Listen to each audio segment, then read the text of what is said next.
Good afternoon, ladies and gentlemen. Thank you very much for joining us for a literature journey in a very somber topic. It may come as a shock to some of you that, according to Veterans Affairs Canada, approximately 24% of Canadians report a mental health condition such as post traumatic stress disorder, so PTSD, depression, or anxiety. Of those 24%, almost 95% of them also suffer from a chronic physical condition, something that is commonly referred to as an operational stress injury, OSI. Surface to say, many men and women of our armed forces continue to pay a cost for this country, even when they have officially left the service. So then I ask, should we not be taking better care of our veterans? Soldiers that are being increasingly called upon to serve at understaffed senior homes during COVID or in the forests of British Columbia during wildfire season. What if I was to tell you some individuals at Veterans Affairs Canada, the same agency that we all trust to safeguard our veterans, are presenting medical suicide to ailing veterans? Now, to be fair, Veterans Affairs Canada says that this was isolated incidents, but it does deserve further exploration. The article titled Veterans Affairs says only one employee offered medically assisted death to clients was written by Richard Raycraft for CBC on March 10th, 2023. It talks about Veterans Affairs Canada employee discussing medically assisted suicide with a vulnerable veteran of the war in Afghanistan. All parties, including the veteran and their family, were applauded at the suggestion of medically assisted suicide. The article states that this singular employee may have handled around 4 to 20 cases. The article makes it clear that what the veteran experienced was unjust and another point of failure by the state. The article will be analyzed using some of the literature techniques that we have learned and parallels between this article and other relevant literature will be explored. The CBC article establishes themes of unnecessary suffering and betrayal by the state and caretakers of veterans. Since this is a piece of news media, many poetic literature devices are missing.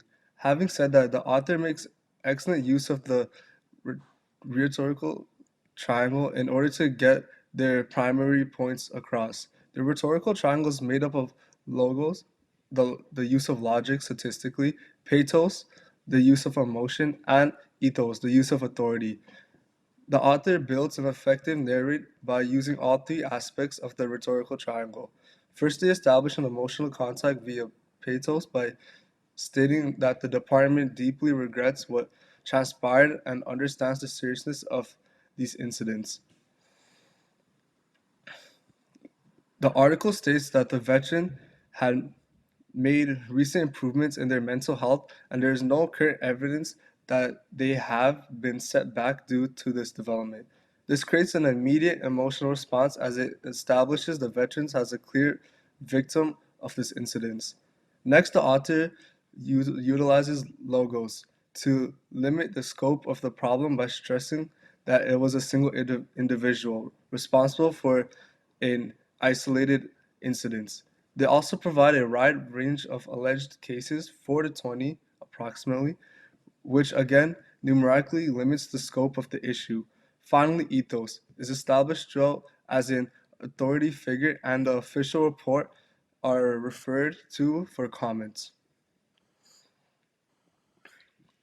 The authors quote Lawrence Macaulay, the Veterans Affairs Minister, as declaring the situation unacceptable. By referring to such a board group of experts in the report, the author effectively establishes that the veterans' treatment by Veterans Affairs was wrong.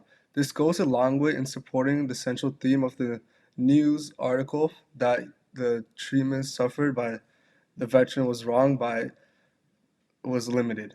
Furthermore, by having an official statement by the minister himself, the reader is given some accusations that hopefully real action will be taken against something like this if it ever happens again. In conclusion, it is advocate that the author makes effective use of the rhetorical triangle to create their narrative. Moving on, connections between the non-fiction news article and the literal fiction studied in this course can help can help us gain a better understanding of what our veterans are experiencing. To begin, the betrayal experienced by the veteran's family is quite similar to the Allocation Hughes' poetry in his poem, Let America Be America Again. Hughes calls out the hypocrites, hypocrites of the state, how it crushes the poor and the weak, the very same people its ideals of liberty and freedom are supposed to help. Similarly, the article states that the veterans feels betrayed by the department mandated to assist veterans. They, the very organization that is meant to look out for our veterans has betrayed their trust. Moving on to other poetic connections, the piece in Flanders Fields by McCrae reminds us to take the torch from falling hands and hold it high. The torch symbolizes the missing, be that the mission of war or the mission of living and thriving in a peaceful Canada. The article strongly impulses that our government is still commanded to this fundamental mission. The report by Veterans Affairs clearly states our frontline employees are completely dedicated and care deeply about the veterans they have served each other and every day. Their service is the mission to take our veterans at home. Finally, there is a number of powerful parallels that exist between CBC article and the novel The Wars by Fenley. Both Ross and the veterans discussed in the news articles suffer by mental health issue. Ross is haunted by the death of his sister even though it isn't started. Developed post-traumatic stress disorder due to the stress of World War One. His mind is confessed and fragile. This is exactly how veterans describe their mental health. The toll on war being in enemy territory has destroyed the usual mental defense these men would have faced in the normal challenges of life and death.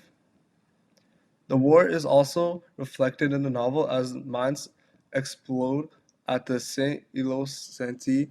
30,000 men would die and not an inch of ground would be won. This direct quotation testifies to the pointless loss of life that occurred during World War One. Something similar has happened like this in like Afghanistan and Saudi as decades of war has changed the little ground that is there. This failure is very heavy for our veterans to come in terms with, especially those who split bonds and lost family and friends. Finally, Ross himself was offered assisted suicide as he was recovering after the gas attack. Marion, the nurse, felt pity for him. Her offer for a painless death was a gesture of mercy, a human response to suffering and horror she had already witnessed at the hospital. Ross, Ross, like the veteran in this news story, chose life. In defense, all of the suffering, pain, and blood, these soldiers chose life. The news story about the ill treatment of a veteran by the Veterans Affairs employee is the most definitely enhanced by examining it through a literal lens. The story and the shocking parallels we have discussed here today should stay with us for a very long time. I did not expect to learn this much about what it means to fight in a war and the effects it has on the human body and soul. In the end, it teaches us that despite all wars around, we must choose life. We, we must maintain our values, and taking care of those people that serve must be a fundamental value of our institution. Thank you very much for spending this time with me. This is Ivan Sogi signing off.